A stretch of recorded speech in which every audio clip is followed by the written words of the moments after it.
For every 10,000 names that we put through the sanction screening process, we're escalating about 20, which is a massively reduced number to what customers are used to who are dealing with things on their own.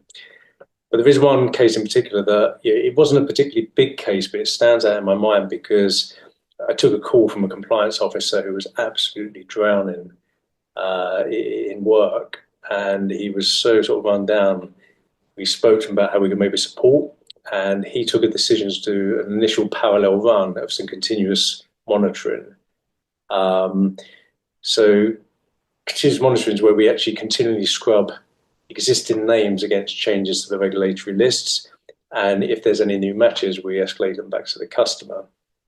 Now, because in our tooling we're really smart and we only scrub names against the regulatory changes or anything that's changed on those regulatory lists on a daily basis, we really minimize the effort required but maximize the risk mitigation by doing that.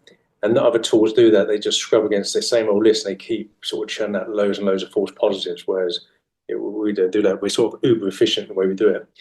So my role in this was to actually set up the initial parallel run with the incumbent process, and also to provide the key stakeholders with analytics on how they performed internally against how they performed against the NTT and Global Radar solution.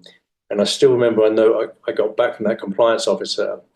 He was very thankful, and he said to me that he'd had 397 escalations from the incumbent tool for that piece of business within 2 days, compared to 5 escalations from our tool over a 2-week period.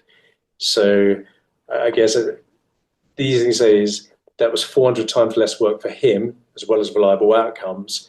And I guess that's the power of the partnership we've got between NTT and Global Radar, is we can deliver that efficiency and take that burden away from compliance professionals.